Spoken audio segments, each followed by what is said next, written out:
talk about, okay? Hello, and welcome to North Brunswick at a Glance. I am Craig Yetzko, Township Public Information Officer, and this month's spotlight is on North Brunswick Emergency Management. My guest is Mark Cafferty, Emergency Management Coordinator. Welcome, Mark. Thank you, Craig. Let's begin with the record-breaking and very brutal cold weather we've been experiencing over the last few weeks, and along with snow. And it's fair to say, I think everybody is ready for spring at this point. Going back to last month, we had a storm that thankfully wasn't as severe as was predicted by everybody. And on the day before, though, it looked like it was going to be bad. We had 2 feet was going to fall, blizzard watch, blizzard warnings, and there had to be a lot of preparation involved for that. Talk about how the OEM's role was there. Okay, certainly. As you stated, we went from a forecast of 3 to 6 inches, on Sunday morning, to as much as 36 inches by Sunday evening. So naturally, we have to prepare for the 36-inch event, so to speak, because we don't know what we're going to get. Yeah. As you said, we were fortunate to only get the 6 inches or so that we did get, but there is a tremendous amount of planning and a tremendous amount of work that goes into these events. I'll start by saying we do have an emergency plan that's in this binder right here. It's our township emergency plan. It's required by New Jersey State, and this plan is put together specifically for North Brunswick Township, and it gets approved by the County Emergency Management team as well as the State Office of Emergency Management. Our plan was just approved in 2013, and it's good for another 4 years. But that plan is just a general plan. It doesn't cover every last detail. For example, it won't tell us exactly how to handle a blizzard versus a tornado or a hurricane. And so, that's where planning and training comes into play. And fortunately, we are good with our training and planning in North Brunswick. Now, as you recall, you were at the meetings. We had pre-planning meetings for the projected blizzard. We met Monday morning at 10:30 here. A team of 25 individuals met to discuss our planning and preparation for the blizzard, how we were intended to handle it from the start to the finish to the actual cleanup, and that. So we covered all of those areas. Some of the people who were included were, of course, Mayor Womack, our business administrator, Rob Lombard, and our assistant business administrator, Justine Progobin, and, of course, the directors of the various departments, our police director and deputy police chief, and our fire chiefs, our 3 fire chiefs, as well as our first aid chief and the assistant first aid chief were in the meeting. And many of our directors, as I stated earlier, for our various different organizations, Parks and Recreation, Department of Public Works, and we all get together and we discuss what we think we need to be more prepared than we already were. Each agency has a chance to present where they stand, to tell me that they are prepared and that they can deal with this situation or that situation. So we're reasonably confident before an event like this that we are ready to go. There are 40,800 residents in North Brunswick. That was from the 2010 census, and I think there's been several new projects, housing projects that have been developed since then. So I would imagine our numbers are greater than that. So we have 40,800 people that we are tasked to take care of, and it's quite a responsibility, and it's important that we have discussions like this and make our residents aware that we need their help also in being prepared for these types of events. We have 75 police officers, 75 volunteer firefighters, 40 first aid members, that would be some volunteer, some paid, that's a hybrid organization, and we have 30 volunteer CERT members. And these folks basically are our first line defense for a situation like this, a storm event, or it could be something like a chemical spill, could be, on our train tracks coming through town or on our highways. So, I mean, there's quite a bit that can go wrong that we need to be ready to deal with at a moment's notice. And thankfully, last month, blizzard wasn't as severe as I stated. But one thing that we did also do was to alert our residents of the incoming storm, and on that Monday about what we were, what were the notifications of it, especially on Nixle, and talk a bit about the notifications. It'll be a pleasure to talk about Nixle. Nixle has been a lifesaver for the emergency management organizations and police organizations, not just in North Brunswick, but all of the towns in New Jersey. During Hurricane Irene, we didn't have Nixle in place. It was a new tool for emergency management, and we weren't too familiar with it. We knew of it, and we expected to get it soon, but it just actually we started to put it into effect that when the storm hit Hurricane Irene, but we weren't in full use with it, and residents weren't ready to receive it yet either. In the meantime, now 2.5 years later, or 3.5 years later, I guess, we now count on Nixle for daily events and daily notifications to our residents. And as I said, it's become a life-saving tool for us. If you are not familiar with Nixle alerts, you can check our township website, North Brunswick Township website, and go under the Office of Emergency Management section, and you can sign on to become a recipient of the Nixle alerts. And what the alerts are, it's a text message. It's in a text form, I should say, and it can go to your telephone. If you have a standard flip phone maybe from 10 years ago, we can give you send you a text message that will tell you of any events that are taking place that you, the public, need to be aware of. We can send out information pertaining to accidents, for example. Today was a great example. We had 2 Nixles went out today. We had an incident, a serious accident on Route 1 that required the closure of Route 1 for about an hour, and we sent out a Nixle to inform residents that Route 1 would be closed in the northbound lanes for an hour. Now, my question to you is, did you receive that email or that text message, the Nixle alert? Or were you stuck in traffic? Now, I started to say how the alerts come through. They come through as a text message, or they can come through as an email. If you have a smartphone, you can receive it on your phone in an email message. Also, it can be sent to your home computer. You can get the message on Facebook. We send it on Facebook at the same time. And also, we can send it on Twitter, too. So there are many ways that we get this message out, but it's important that you are receiving this message. Another method that we use is reverse 911. Now, I know we talked earlier that when Director McCormick was interviewed on the last interview, that he also stressed the importance of this, but it's that important that we need to discuss it with you again and ask you to please sign up for this information. Reverse 911, we reserve that for more, I don't want to say more serious incidents, because every message that we send out is certainly of a serious nature, but for messages that we want to make sure that everybody receives. So that is a message that goes to your home telephone.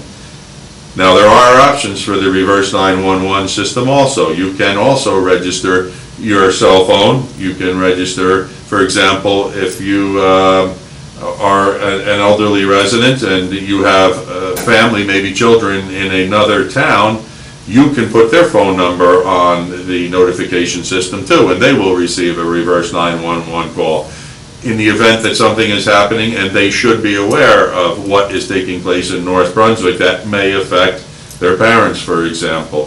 So if you do want to change your notification information, please log on to the North Brunswick Township website And as I said earlier, you can go on the emergency management section, and the forms to change information and add information or delete information are on that website. Or you can come to the building, and the municipal clerk's office also has paper copies that can be filled out for this information.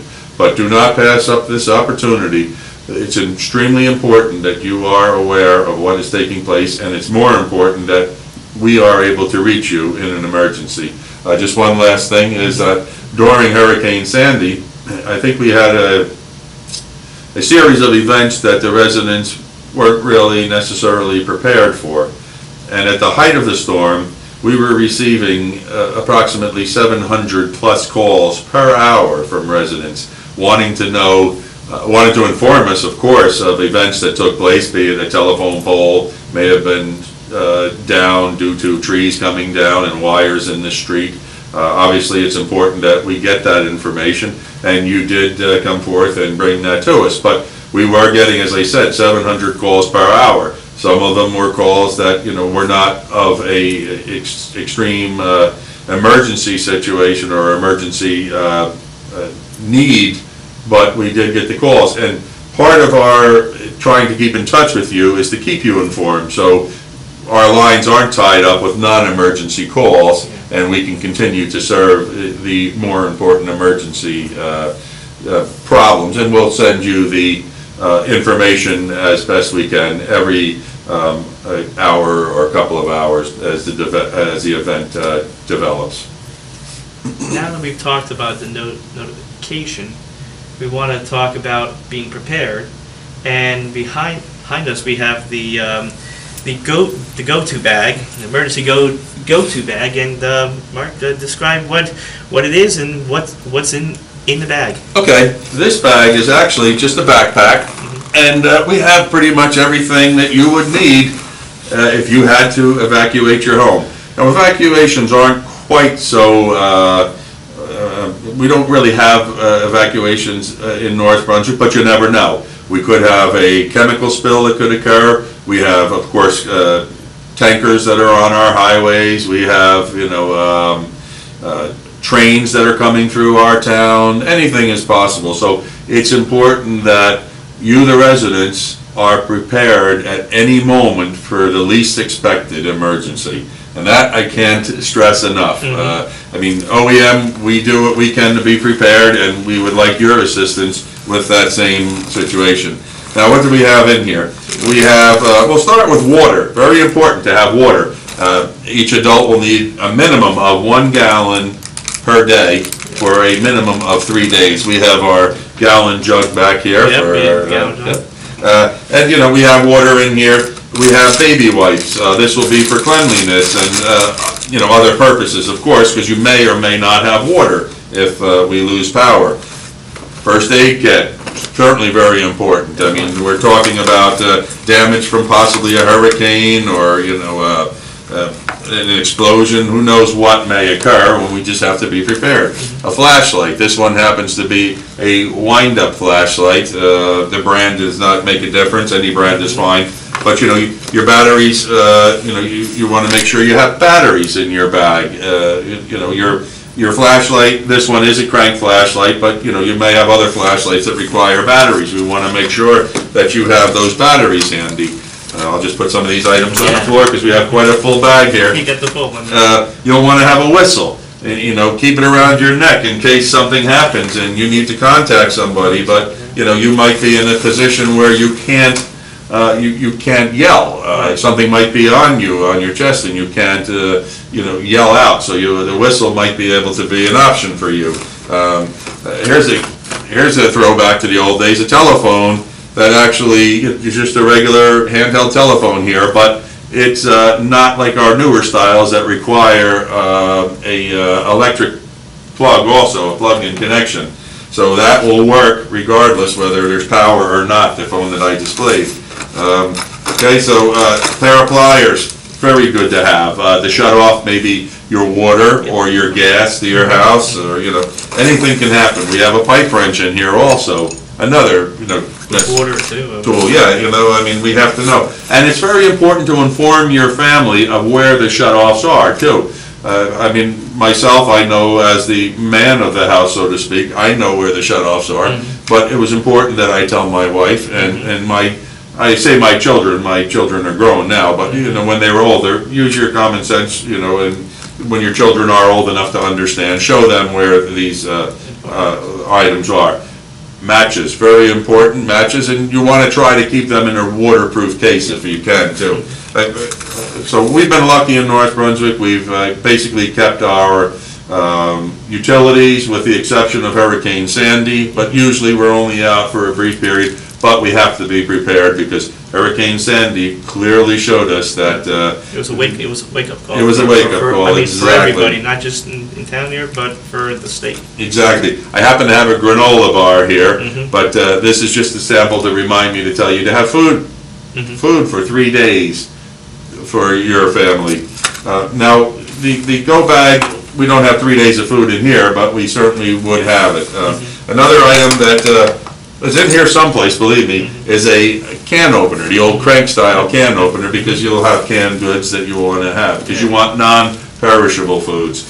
You'll want trash bags here. Trash bags will be for sanitation and for just to keep your trash in. So I don't want to go through the entire bag, but other items that we want to make sure that we have handy in case we have to leave in an emergency. Now, you're not going to have, bear in mind, you're not going to have 10 or 15 minutes to get things ready. The police department may be knocking at your door, the fire department, our Cert Team members, somebody, may be knocking at your door, or you may just realize that you can no longer stay in your home. It just isn't safe. Although we do encourage that you shelter in place, as our main response, but use your discretion. If you feel that you need to leave your home, well then that's what you have to do. But hopefully we would be sending Nixle alerts and the reverse 911 messages to you to tell you need to leave your home.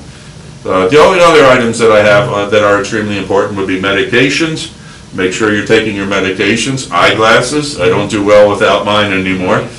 Infant formula, diapers, cash, very important to have cash on you also, because you may need to purchase things that you didn't have in your bag, or if you were totally unprepared, you may need to purchase other items. They may or may not be available, because if conditions are to the level where we are evacuating, well, most likely any stores around us will be closed also, certainly.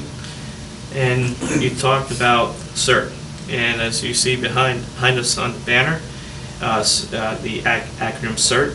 Mark, tell us what CERT is, what they do, and how a resident can become a member of CERT. Gladly. Our Cert Team was started 6 years ago by a local resident named Debbie Drucker. She is a school teacher in North Brunswick, and she started the program, and it's been a terrific boon for the township. We currently are, I should start by telling you what CERT, the acronym, means. It is the Community Emergency Response Team is what CERT means.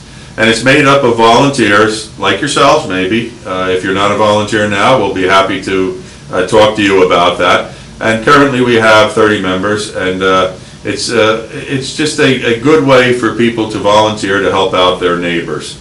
Currently our commander now is Ed Ivins, and Ed has had many years of experience with CERT teams. He's an expert. I'll classify him as an expert in search and rescue. He's been an instructor for many years. He's worked with CERT teams in southern New Jersey, and he also has worked with the state police on organizing and training CERT teams. So we're very happy to have Ed on board. And our CERT team, as I said, is volunteers, residents of North Brunswick, and people just like yourselves who decided they saw a need to help out their neighbors and their families and their friends, and they chose to become members. Our basic training class is a 20-hour class, and it covers items like these are basic items that are covered.